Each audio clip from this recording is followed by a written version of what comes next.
നമസ്കാരം മലയാളി വാർത്തയിലേക്ക് സ്വാഗതം.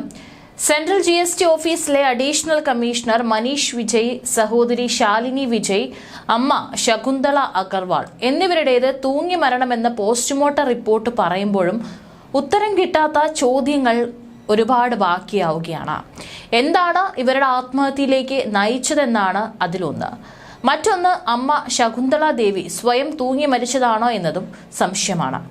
മികച്ച ജീവിത സാഹചര്യങ്ങൾ ഉണ്ടായിട്ടും കേസും അതും സമ്മാനിച്ച കടുത്ത നിരാശയുമായിരിക്കാം ഇത്തരം ഒരു വഴി തിരഞ്ഞെടുക്കാൻ മൂവരെയും പ്രേരിപ്പിച്ചതെന്ന് കരുതുമ്പോഴും എന്തുകൊണ്ടാണ് ഇവർ പെട്ടെന്ന് ആത്മഹത്യയിലേക്ക് തിരിഞ്ഞത് എന്നതിനും ഉത്തരം കിട്ടുക എളുപ്പമായിരിക്കില്ല. ഫെബ്രുവരി 13 ജാർഖണ്ഡ് പബ്ലിക് സർവീസ് കമ്മീഷന്റെ സംസ്ഥാന സർവീസ് പരീക്ഷയുമായി ബന്ധപ്പെട്ട കേസിൽ ഹാജരാകാൻ ശാലിനിക്ക് സമൻസ് ലഭിച്ചത് എന്നാണ് വിവരം. അന്നാണ് മനീഷ് താൻ സഹോദരിയുടെ ആവശ്യത്തിനായി നാട്ടിലേക്ക് പോകുന്നു എന്നും ഒരാഴ്ച അവധിയിലായിരിക്കുമെന്നും ഓഫീസിൽ അറിയിക്കുന്നത്. അതിനുശേഷം എന്താണ് സംഭവിച്ചതെന്ന് ദുരൂഹമാണ്. ഫെബ്രുവരി 20 അമ്മയെ ഡോക്ടറെ കാണിക്കാൻ അപ്പോയിന്റ്മെന്റ് എടുക്കുകയും ഇക്കാര്യം ഡ്രൈവറോട് പറയുകയും ചെയ്തിരുന്നു എന്നതുകൊണ്ട് തന്നെ ആത്മഹത്യ പെട്ടെന്നുണ്ടായ തീരുമാനങ്ങളുടെ ഫലമാകാനാണ് സാധ്യത. ശാലിനി ഉൾപ്പെടെ 2006 ബാച്ചിൽ നിയമനം കിട്ടിയവർ മുഴുവൻ കേസിൽ പ്രതി ചേർക്കപ്പെട്ടിരുന്നു.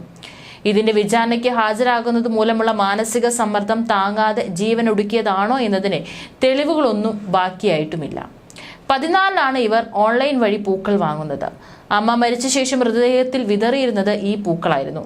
15 എല്ലാവരുടെയും മരണം നടന്നിരിക്കുന്നത് എന്നാണ് സൂചനകൾ. വീട്ടിൽ നിത്യവും പൂജയും മറ്റും നടത്തുന്ന വിശ്വാസികളായ ഇവർ ഇതിനായി പൂക്കൾ വാങ്ങിയിരുന്നു എന്ന് വിവരമുണ്ട്. 15 മരിക്കാൻ തീരുമാനിച്ചതെങ്കിൽ അമ്മ ശകുന്തളയോട് കൂടി ആലോചിച്ച് ഇത് നടപ്പാക്കിയതാണോ, അതോ മക്കൾ അറിയാതെ അമ്മ സ്വയം മരിക്കുകയും ഇതിന്റെ ആഘാതത്തിൽ മക്കളും ജീവൻ വെടിയാൻ തീരുമാനിക്കുകയായിരുന്നു?